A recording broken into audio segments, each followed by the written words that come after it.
lá na igreja que eu tenho o privilégio de pastorear, certo? Ele é pastor Josimar Fonseca, vem para cá, pastor da Família da Fé, certo? Em Campinas, uma bela igreja, um amigo nosso, que Deus te use, meu irmão, em nome de Jesus, amém. Bom dia. Bom dia. Graça e paz. Feliz demais de estar aqui, nessa casa linda. Última vez que eu preguei aqui foi num café de pastores. O pastor Ezequiel ainda era o presidente do comércio, lá no outro ambiente. E não me contaram metade do que Deus tem feito aqui. Coisa linda. Privilégio, pastor. Obrigado. Obrigado, Cláudio, pelo convite precioso. Cláudio foi arrebatado. Está por aí. E uma honra estar aqui também com o pastor Silas, com quem tenho um relacionamento de mais de 30 anos. E 50? Não, você tem 50, eu tenho 30. Você está chegando. Deixa, né, pastor? Não pode. Um idoso, o senhor pode complicar os quase 112 anos que ele tem. Andou com Abraão, Isaac e Jacó. Paulão. Privilégio estar aqui hoje de manhã. Quem não me conhece, levante a mão aí, por favor. Quem não me conhece, vocês não perderam nada. Como o Cláudio disse, eu sou de Campinas. Sou casado com a pastora Beta. Vai para 30 anos que a gente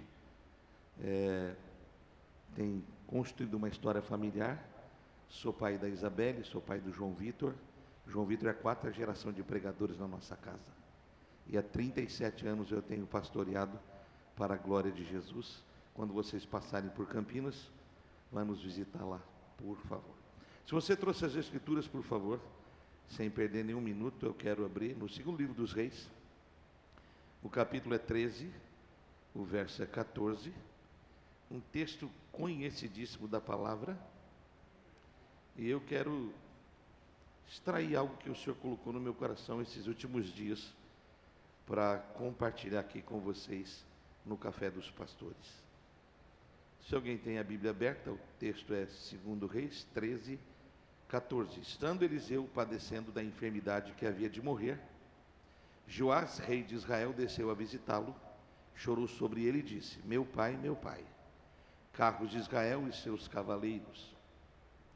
Então lhe disse Eliseu: toma um arco e flecha. E ele tomou um arco e tomou as flechas. Disse ao rei de Israel: retesa o arco, e ele o fez. Então Eliseu pôs as mãos sobre as mãos do rei e liberou uma palavra: abre a janela para o oriente, e ele abriu.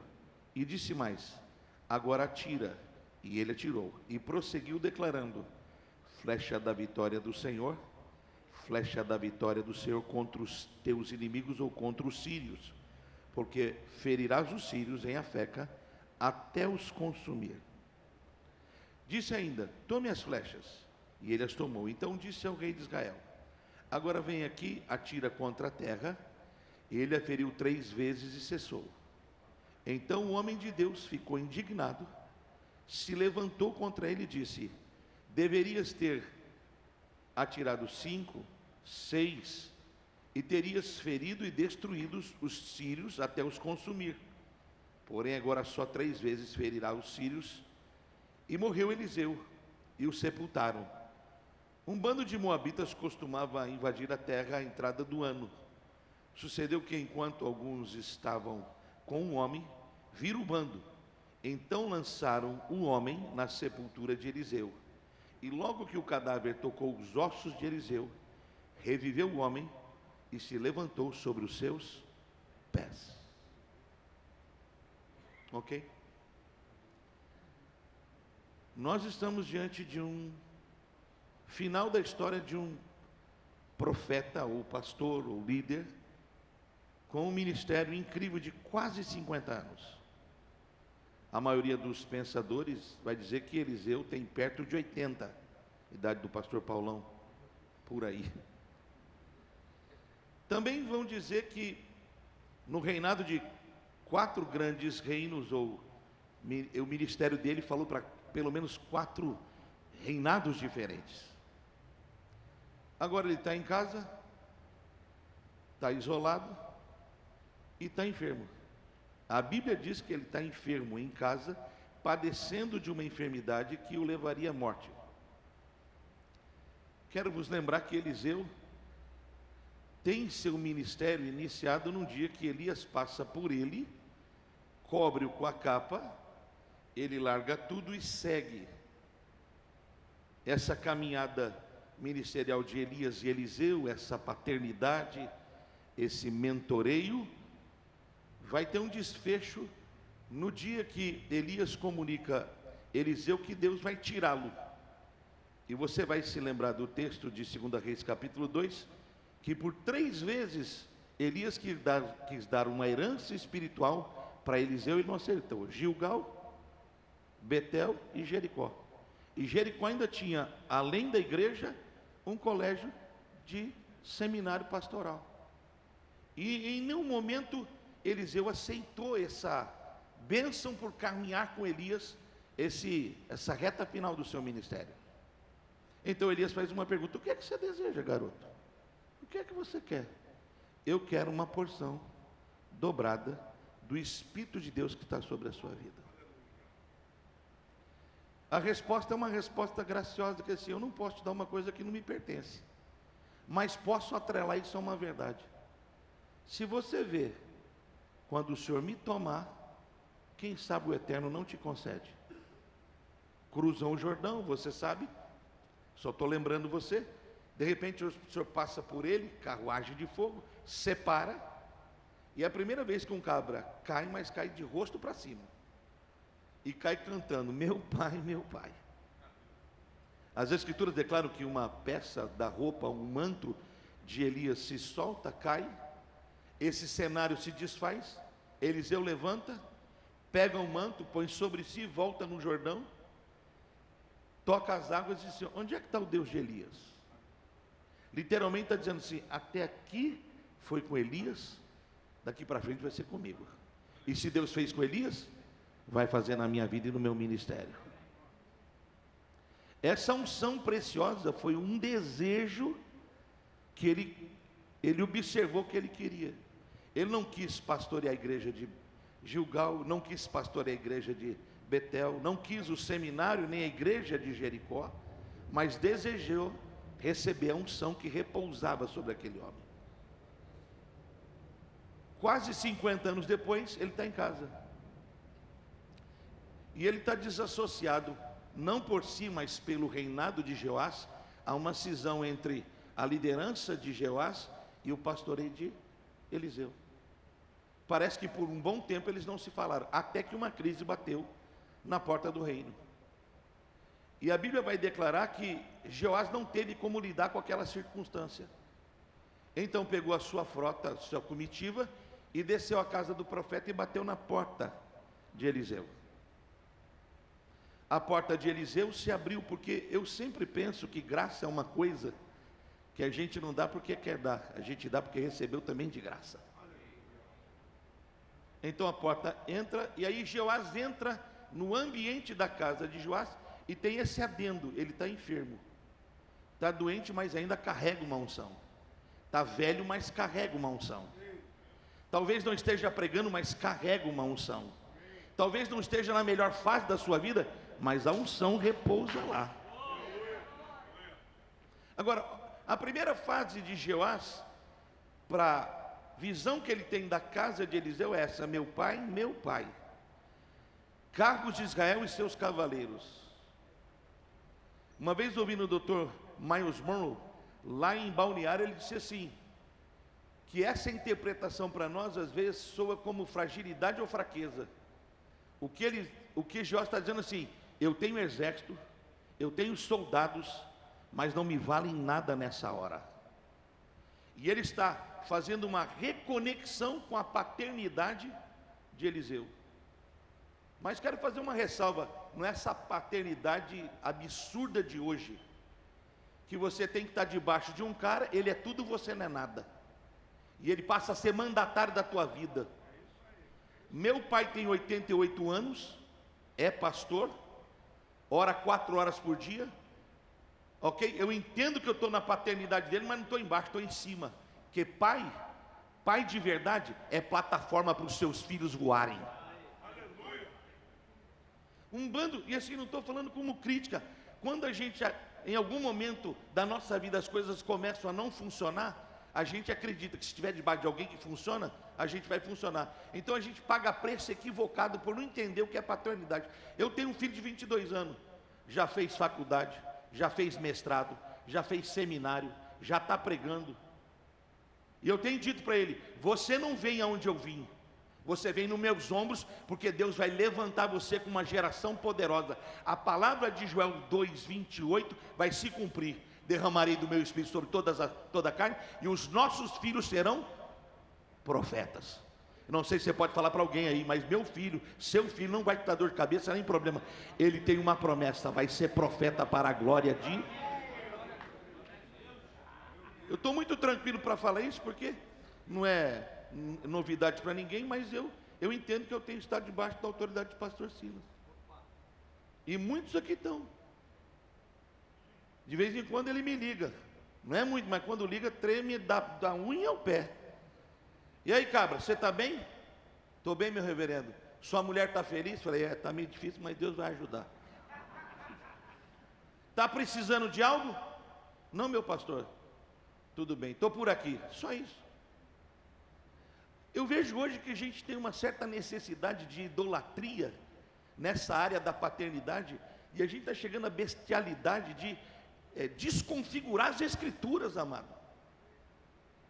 Desconfigurar. Veja, quando a unção que estava em Elias se multiplicou em Eliseu, Elias saiu do cenário para Eliseu poder exercer o que Deus tinha para ele. Liderança que não empodera os seus discípulos não é liderança. Isso é outra coisa, tem outro nome essa parada. Isso é manipulação. E a manipulação tem fluído tremendo nos processos. Quando eu não sei o que fazer, eu me baseio no que as escrituras dizem. A esposa do pastor, ele morreu, ela não sabia o que fazer, mas sabia na porta de quem bater. Bateu na porta de Eliseu e falou assim: meu marido, teu servo faleceu, estou com uma crise tremenda. Ele deu um direcionamento para ela, falou assim: olha, minha filha, o que é que você tem em casa? Pouquinho de azeite, empresta vasilhas, não pega pouco, pega teus filhos, entra dentro de casa, fecha a porta, porque o milagre é com a tua casa e dentro do teu lar, vai acontecer lá com quem é da tua casa. Pega teu azeite, enche vasilha. Quando encheu, ela voltou: o que é que eu faço? Vende e vive da bênção que Deus está te dando. Não disse assim: traz o dízimo aqui, traz oferta aqui, é aqui que você vai estar. Não, vende e paga a sua conta. Isso é pastoreio e paternidade legítima. Agora veja que interessante, o tempo era de guerra, o tempo era de luta. Não sei se vocês acompanham certas notícias, quando elas vêm lá da Inglaterra, país que ainda tem estilo real. Eu lembro que o pastor Silas esteve lá no funeral da rainha. Tem protocolo para tudo. Tem roupa para funeral, tem roupa para coroação, tem roupa para banquete. O cara está num ambiente de guerra e chega na casa de um profeta sem estar preparado para a guerra. Primeira coisa que Eliseu fez uma pergunta para ele: cadê as tuas armas? Cadê as tuas ferramentas? Cadê teu machado? E a primeira premissa aqui é: recupere seu arco, sua espada. Eu vim declarar essa manhã aqui no Comércio: esta manhã vai ser uma manhã que muita gente vai recuperar machado que perdeu, armas que foram abandonadas. Deus não quer você desabilitado, desequipado, desestruturado. Essa é uma manhã de reestruturação na presença de Deus. Você vai voltar para aquele cenário não como você saiu de lá. Você vai ficar equipado para aquilo que Deus tem para manifestar naquilo que você está inserido. Você está aí ou não? Fala para quem está aí do teu lado: você não sai daqui desabilitado. Nosso Deus é um Deus que habilita, nosso Deus é um Deus que capacita, nosso Deus é um Deus que potencializa, nosso Deus é o Deus que faz mais do que pedimos e pensamos, que seu poder se manifesta nas nossas vidas. Assim, cadê suas armas? Tempo de guerra, cadê seu arco e sua flecha? Ele entra no ambiente da casa de Eliseu vem enfermidade, mas aquele ambiente se torna uma sala de manifestação da graça. Recupera suas armas, recupera seus sonhos. Meu Deus, eu quero declarar isso aqui, amado, os sonhos que Deus tem para a sua vida não foram desabilitados, não tem prazo de validade acabada, tem coisa grande chegando na tua vida. Deus ainda está trabalhando, ainda está sentado naquele trono, Ele tem coisa linda para fazer onde te plantou. E como aquele filho de José, que nasceu lá no Egito, e ele foi dar nome ao menino, ele disse assim: eu vou prosperar na terra da minha aflição. Também quero declarar, Deus vai te fazer prosperar nesse ambiente que te trouxe angústia e aflição, a graça de Deus. Alguém está aí ou não, amado? Vocês vieram hoje ou não? Terceira coisa para a gente correr e fechar a palavra. Quando ele pegou o arco e a flecha, verso 16, diz assim: dá movimento para isso aí agora. Parece que faz tempo que você não usa a oração, faz tempo que você não usa a voz profética, faz tempo que o fogo não desce no seu altar. Dá movimento. Sabe o que ele está falando? Eu vou ativar a sua fé. E quando ele deu movimento, Eliseu levantou, pôs as mãos nas mãos dele. Amado, tem certos momentos que você precisa pedir a Deus que Ele reative os dons dele na sua vida, reative a graça dele sobre você, que ele traga sobre você aquele primeiro amor que te fez entregar tudo no altar. Você está entendendo o que estou falando ou não, amado?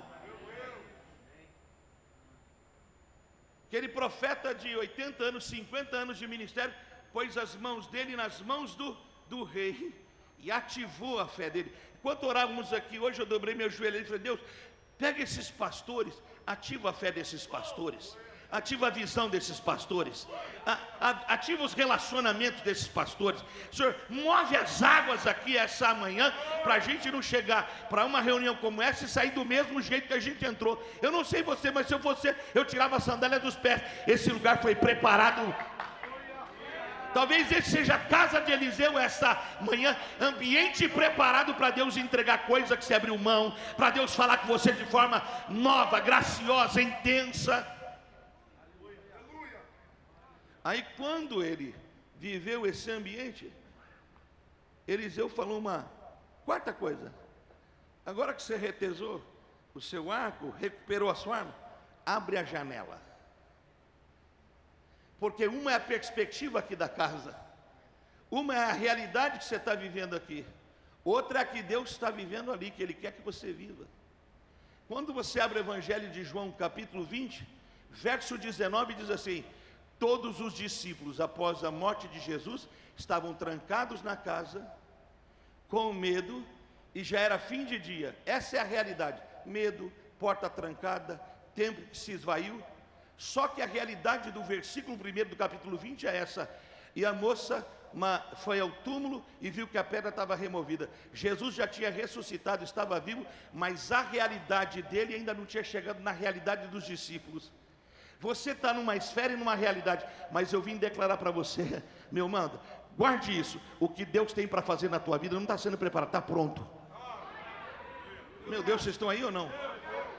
Veja, Jesus já estava ressurreto e eles ainda pensando na morte. Jesus já estava vivo e se manifestando, e eles pensando que as portas ficaram fechadas. De repente ele entrou naquela realidade. Quando ele entrou na realidade, diz para ele: paz, volte para essa casa, paz, volte para esse ministério, paz, volte para esse ambiente. Eu não sei como você pode receber isso, mas essa manhã estou autorizado pelo Espírito Santo a declarar: sua realidade é sua aparentemente de fracasso, de dor, de angústia, mas a dele é de vida, é de porta aberta, é de novo tempo, é de muito mais graça. Eu vim declarar: se prepare, o eterno, o glorioso está entrando com providência, está entrando com resposta e tem direção para a sua vida, a sua casa.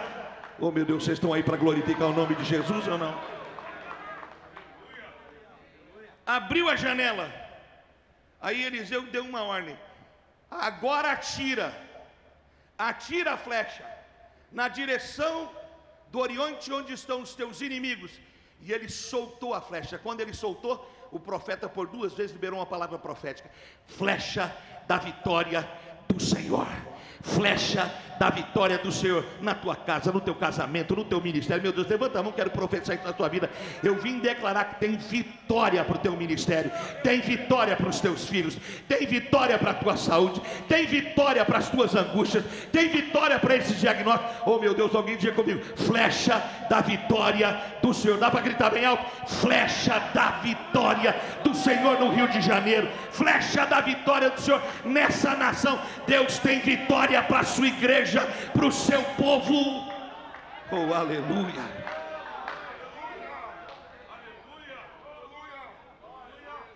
Vou pedir ajuda aqui do Alexandre, pastor Alexandre. Quando esse cenário se estabeleceu, a Bíblia narra que Eliseu deu uma outra ordem: pega agora as flechas da tua aljava. E eu posso imaginar que o velho pastor sentou na sua poltrona e falou assim: traz aí as tuas flechas e atira aqui, ó. Tira aqui nesse chão. Sentou, fechou o olho. Agora, faz sentido eu recuperar uma arma que eu perdi. Faz sentido ativar minha fé. Faz sentido abrir uma janela e faz sentido atirar numa direção que Deus está me dando. Mas que sentido tem eu pegar minhas preciosas flechas e atirar no chão aqui da casa desse homem de 80 anos, 50 de ministério? O que ele está tramando? O que está rolando? Parece meio insano e sem propósito. Te pergunto, o que é que Eliseu tem de mais precioso? O que ele fala ou o que ele carrega? Ele tem uma unção, amado, ele tem uma unção. Está terminando o seu ministério e precisa entregar uma coisa que é mais preciosa do que ter sucesso, construir um grande templo, ter gente no Instagram, ser famoso. Ele sentou e falou para ele assim: pega as tuas flechas e atire aqui. Abri a porta para você entrar. Não te acusei de abandonar a nossa relação. Não te chamei de traíra por não deixar eu te pastorear da forma correta. Não te censurei por chegar na minha casa desequipado no dia da batalha. Mas estou sentando e quero que você atire aqui as flechas.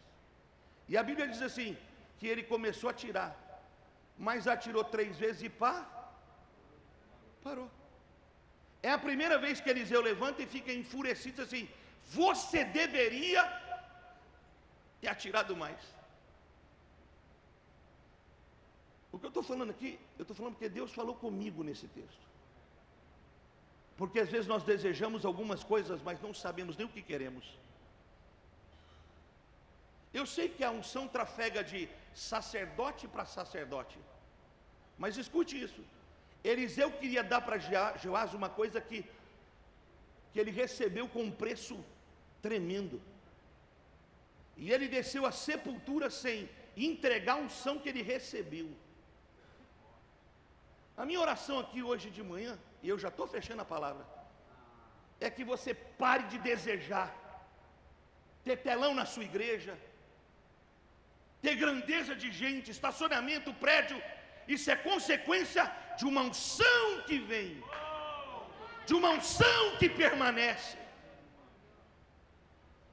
de uma unção que é liberar. Amados, a unção, ela despedaça julgos.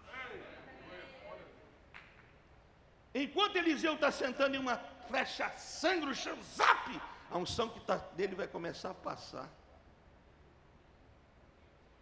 Segunda flecha, ele fala: vou morrer em paz, esse menino vai continuar meu legado.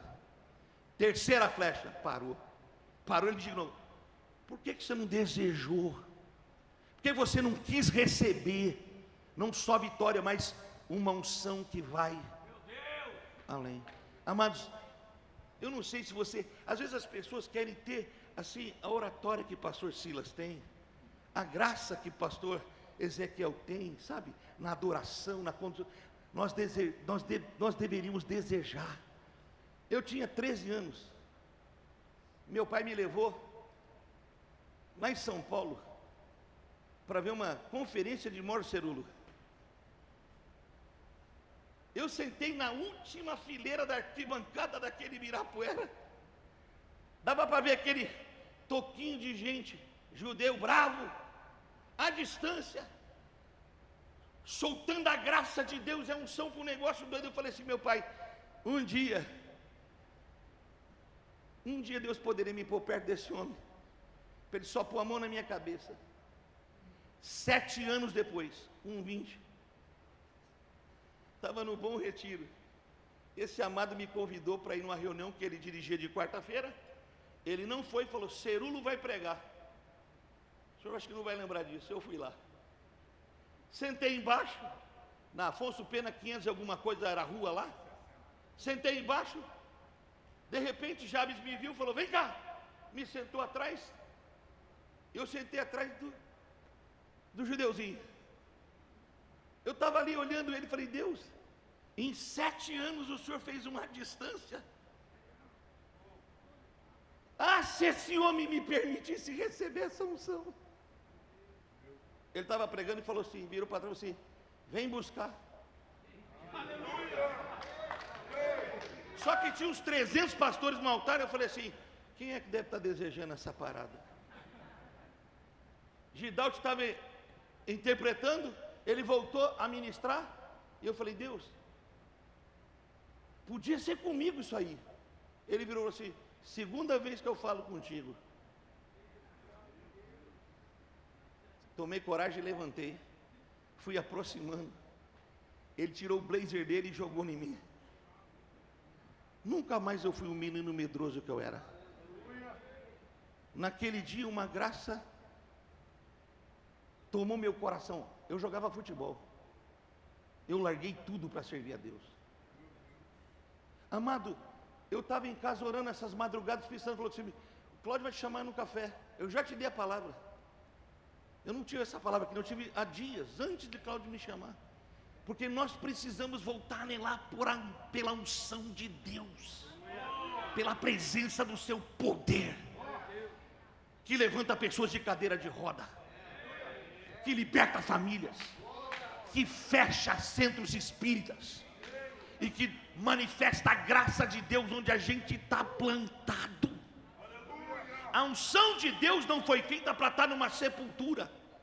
A unção de Deus não foi feita para ser perdida e escondida numa cova. Aí diz o texto que estavam indo enterrar uma galera do Rio. Jogaram na cova. Bateu nos ossos, a unção fez assim, ó. Está aqui o comércio. Cheio dessa unção, cheio dessa graça, cheio dessa presença, cheio do Espírito Santo. Você precisa acreditar que Deus quer depositar em você mais do que uma inteligência para falar bem, mais do que um ouvido afinado e uma música nova para você fazer sucesso. Deus está procurando os verdadeiros adoradores que adoram o Pai em Espírito em verdade, para Ele colocar de novo a glória dEle sobre cada um de nós.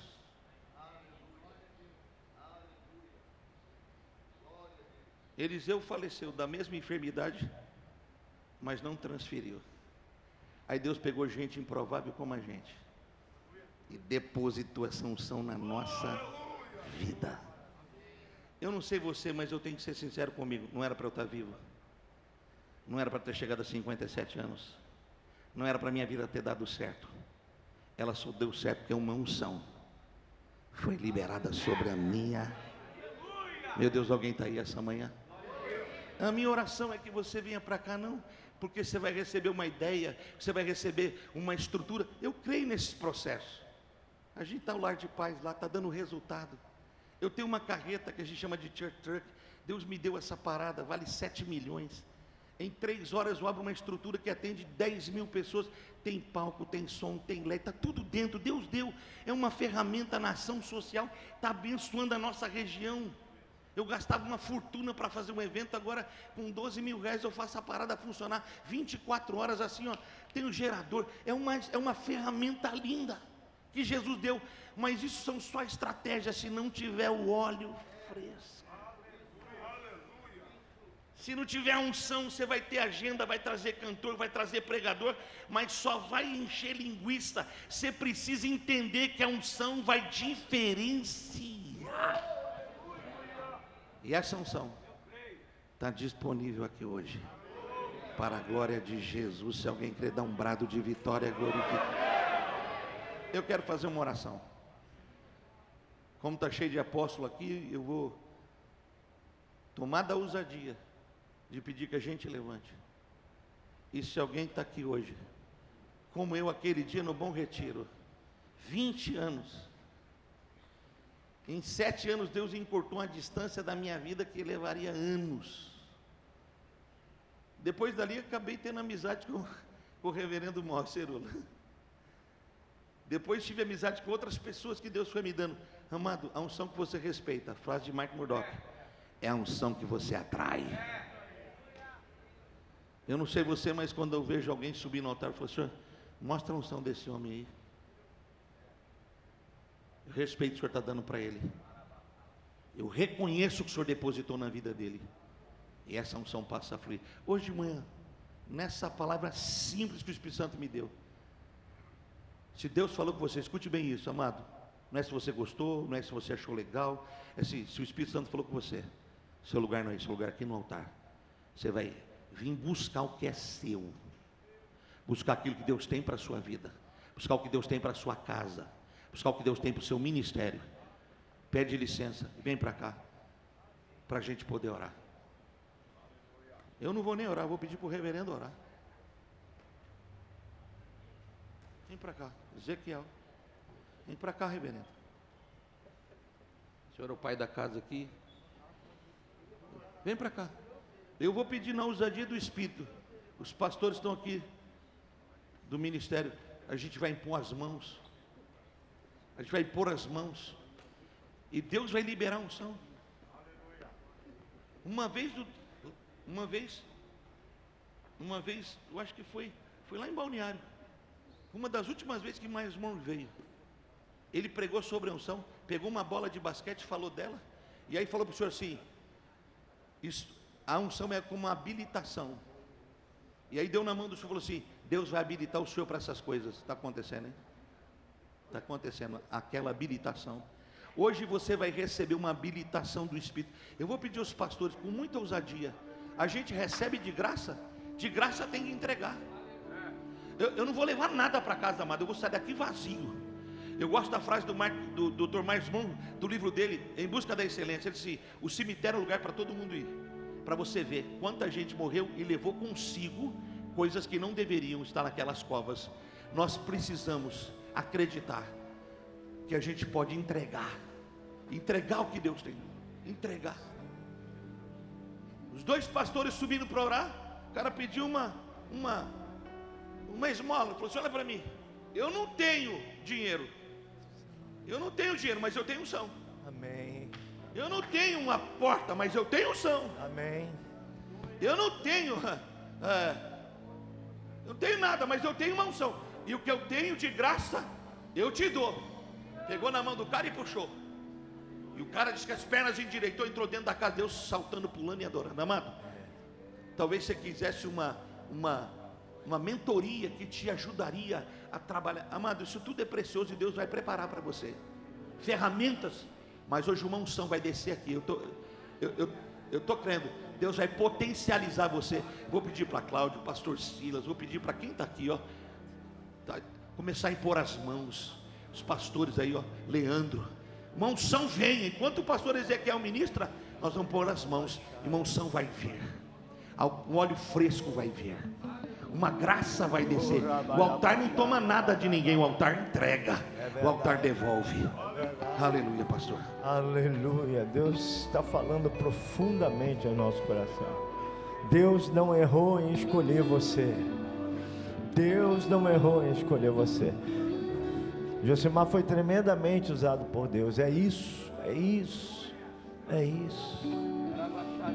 Você é muito importante. E não há nada na terra escangalhado que Deus não possa, que o céu não possa consertar.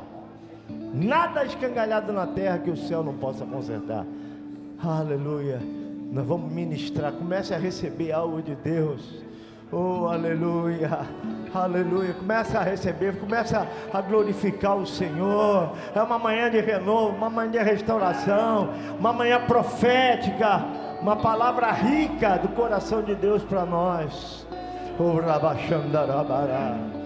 Oh, não existe nada